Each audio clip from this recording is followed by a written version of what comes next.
either in the level of our lifestyle or on the level of the environment, but you have to trace it back to what's happening in people's minds. Young man, get ready and be full of courage before stepping into the battlefield of life's visit. Actually, in meditation, we gradually discover the secret of happiness. No lying, no drinking, no smoking, no drugs, no sleeping on a soft bed. After eating, one might see temple goers cleaning off their plates.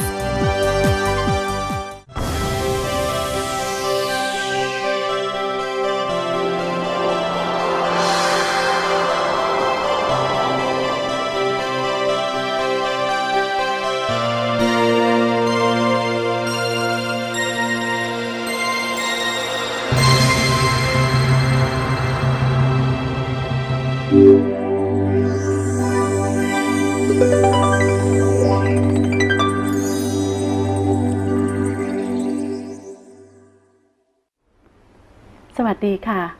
Welcome to Meditation for All on the MC channel every Sunday morning at 4 a.m. Thai time. The fact-filled program focusing on power of meditation that helps start your days feeling spiritually centered and uplifted. First, we continue with teaching of Reverend Nicholas Thanissaro to the International Dhammathayat Ordinance in the topic of the meaning of the world in Buddhism.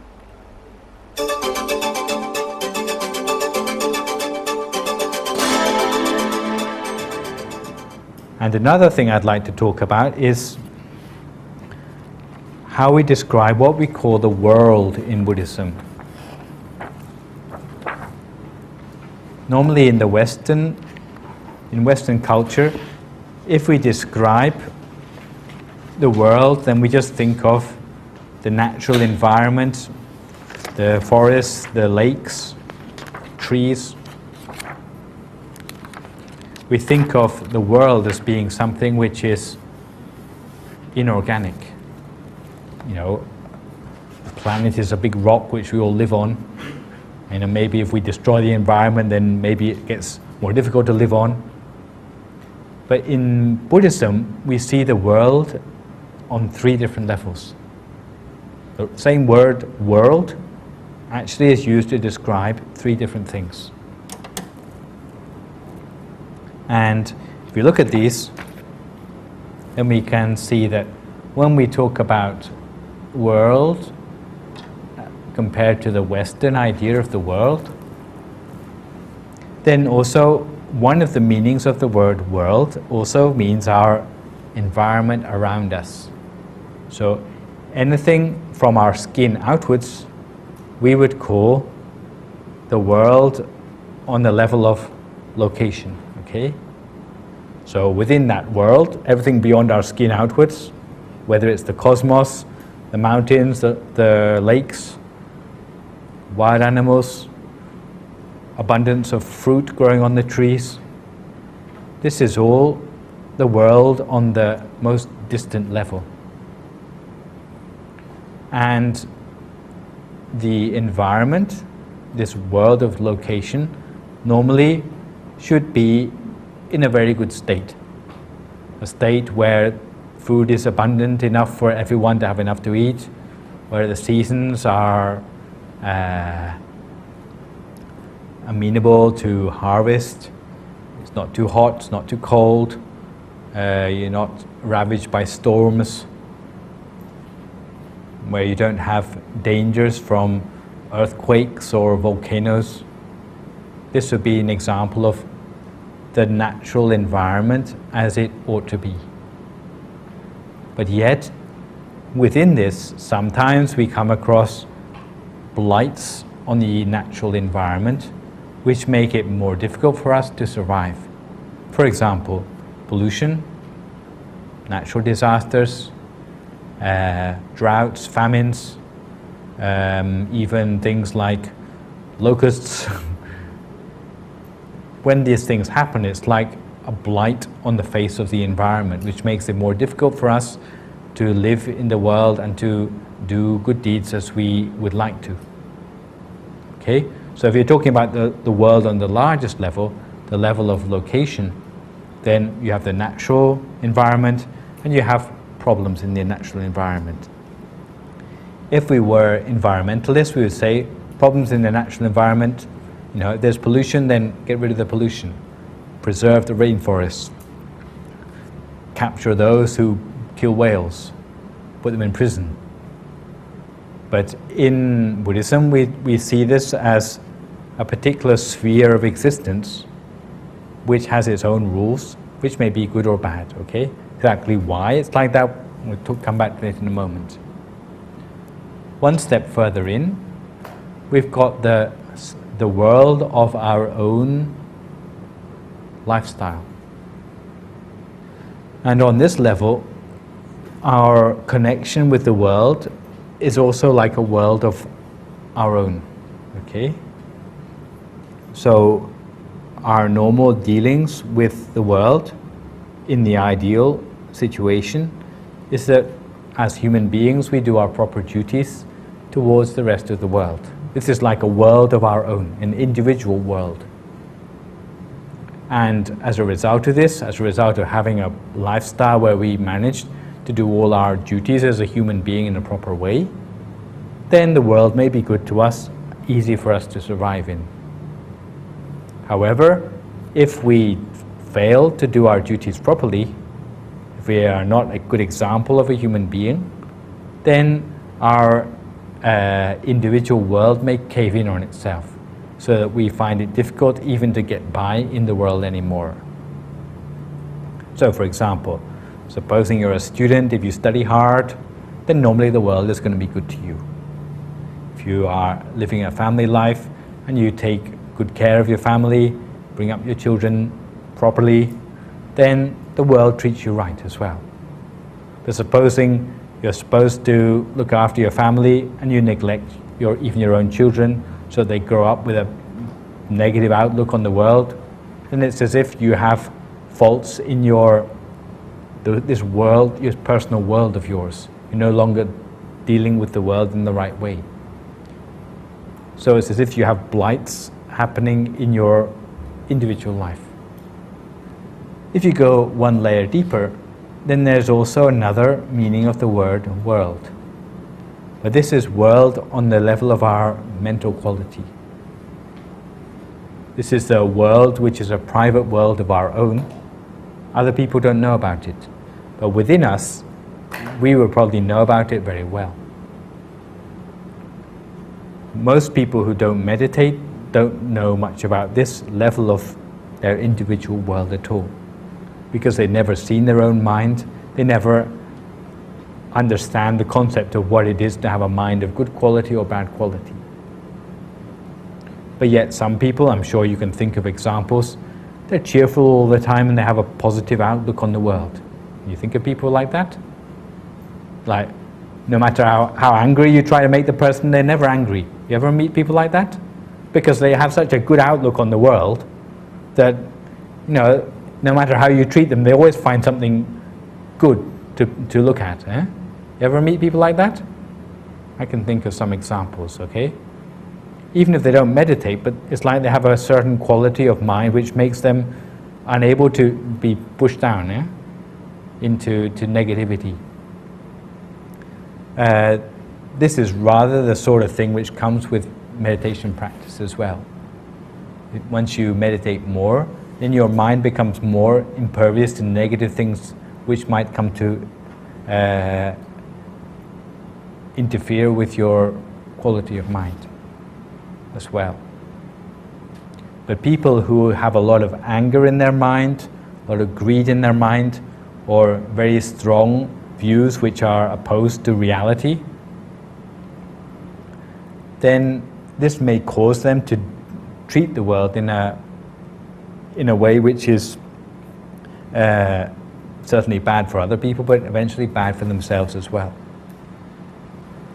So what I'm trying to explain here is that what we call the world, in fact, it is the interplay of three different levels of reality. In Buddhism, we say that what goes on in our mind, the quality of our mind, especially the effect which what we call defilements or impurities in the mind can have on the world, is the most important factor, more important than the rubbish accumulating in the environment. This is not the root cause of problems, either in the level of our lifestyle or in the level of the environment. But you have to trace it back to what's happening in people's minds.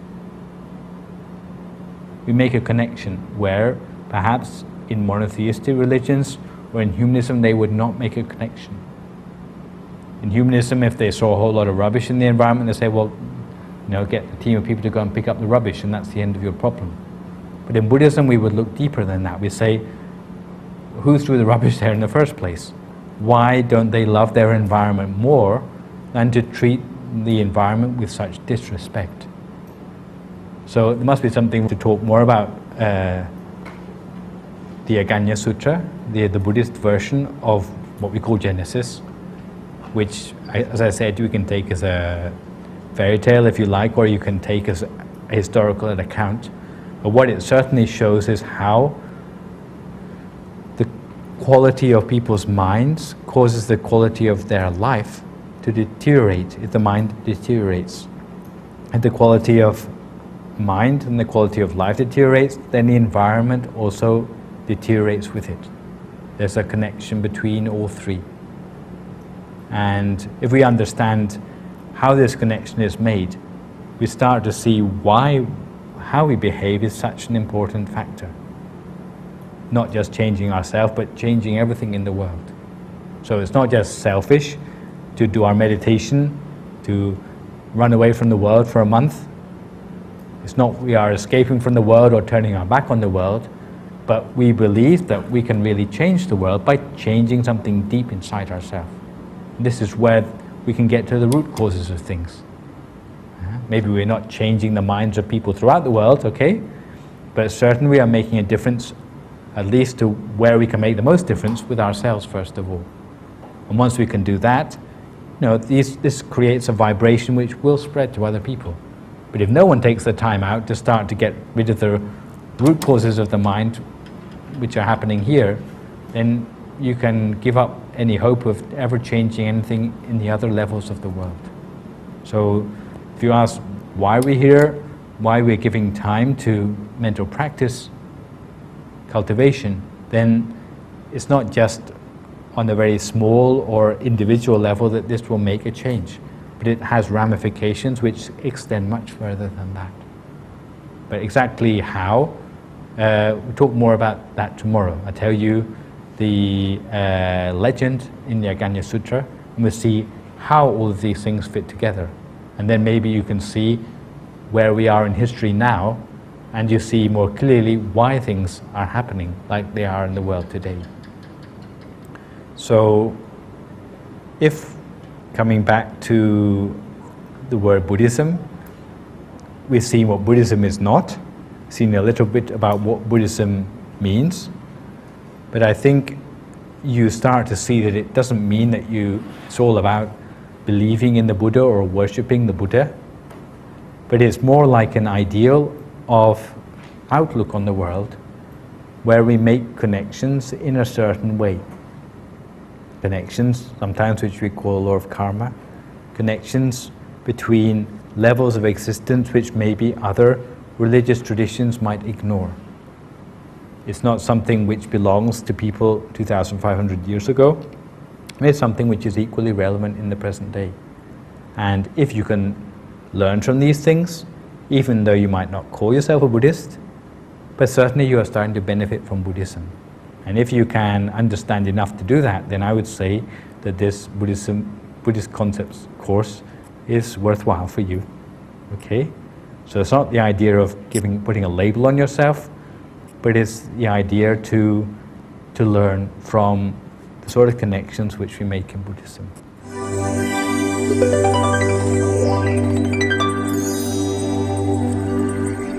Once in a man's life, he can become a Buddhist monk. In Buddhist culture, you'll see how Buddhist monks gain happiness and wisdom while living and learning the true need of life.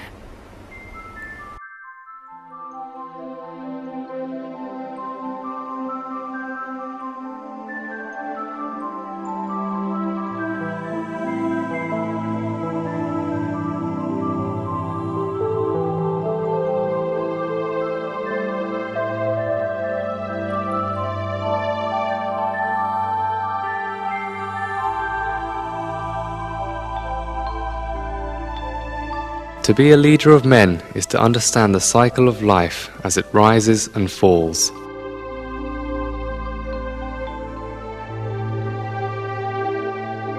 To be a man of wisdom is to know how to find happiness while enduring the vicissitudes of existence.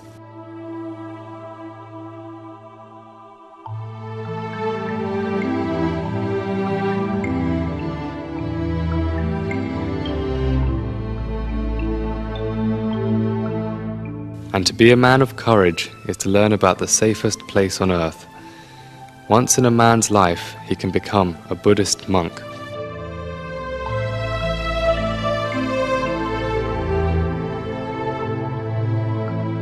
As we pass through our lives, we walk without knowing the hidden face of tomorrow. We do not know whether happiness or sorrow will come.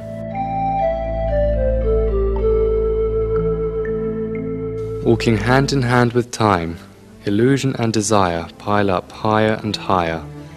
Politics, technology, merchandise, even academic education and medical treatment all epitomize the endless needs and desires that become essential requirements in our lives.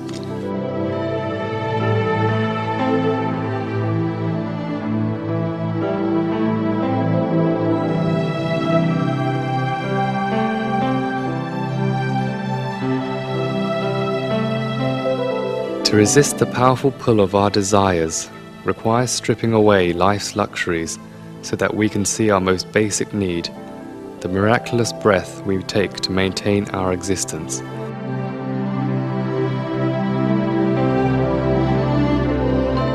Let us return to our real needs and the true path to a life of contentment.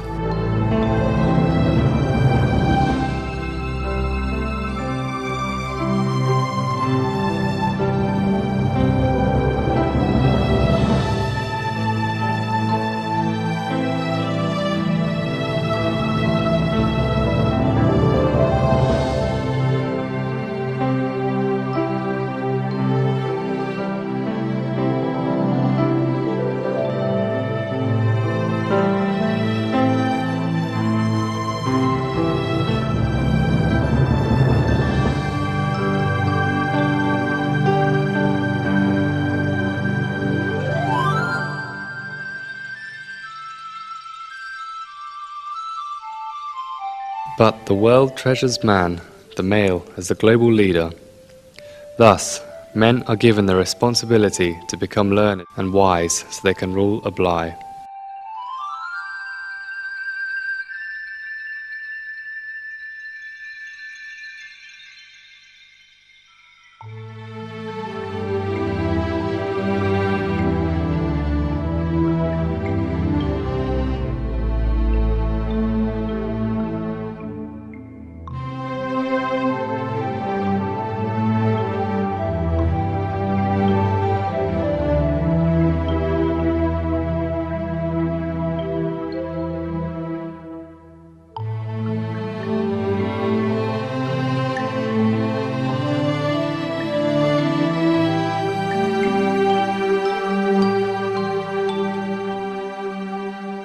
As it is said in Buddhism, young man, get ready and be full of courage before stepping into the battlefield of life's vicissitudes.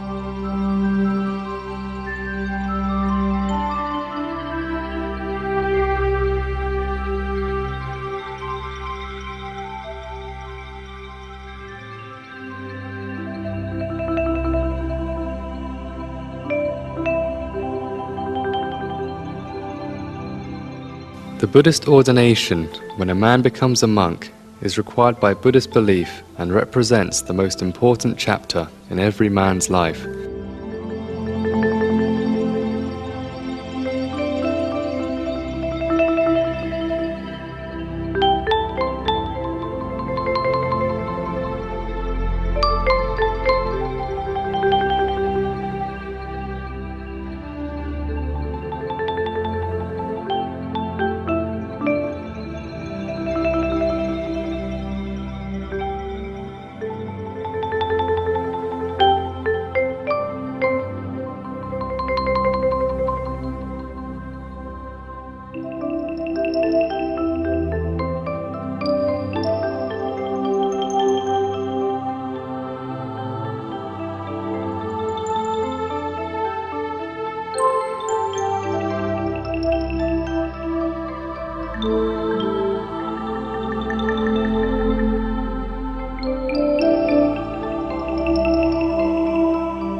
Next, our favorite session. Let's join Reverend Priyasiro.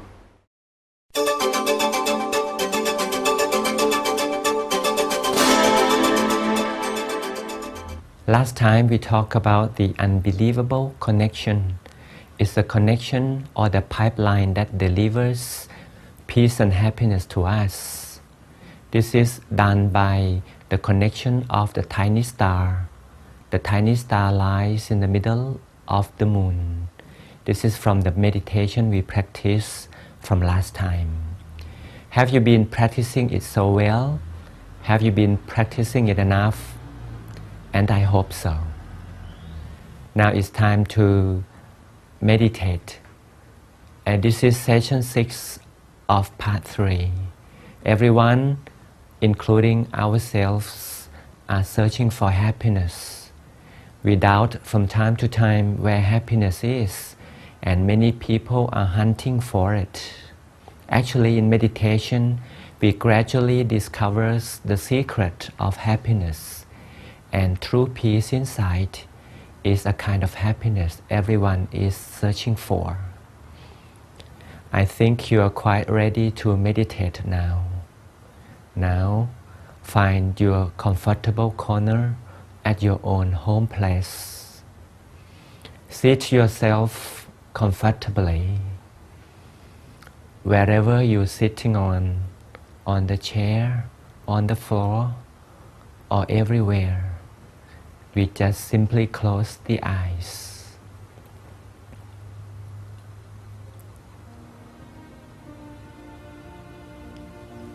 Close the eyelids so softly. We never press them so tight. Allow the eyelids just about to touch each other softly. The best way to relax at the beginning is to take a good deep breath, or a few ones. On the way in, we bring about freshness into the body. And on the way out, we carry out. And on the way out, we carry out all the discomforts inside.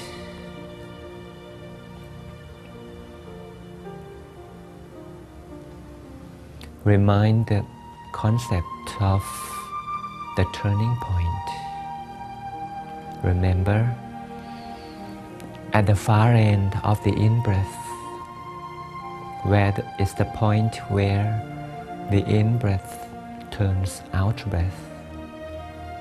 In the center, somewhere in the middle of the abdomen, we call this the turning point.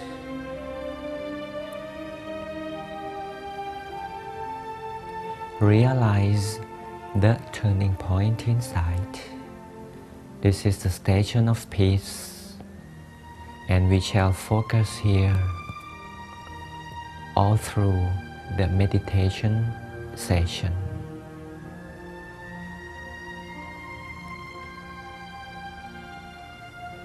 Allow the mind to focus here at the turning point, at the station of peace,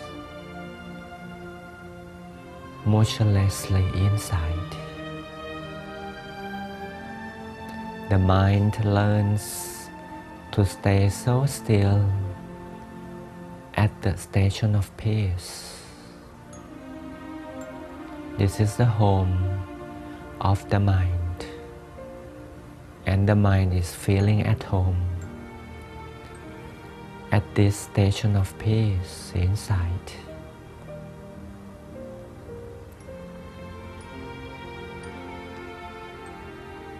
Welcome peace and happiness that are happening and increasing at the station of peace. Stay here for a little while, motionlessly.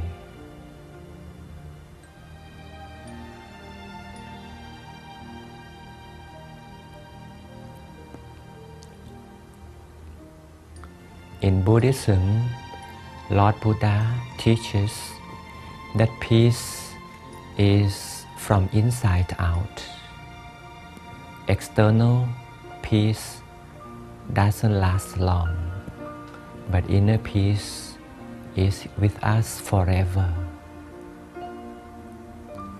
To get into contact with inner peace is to get into contact with the turning point. Here we get into contact with the turning point for quite a long time. Now we get familiar with the inner peace. This is how we live our life when life is up and down. Life is never the same. Some days we are happy, and some other days we are not.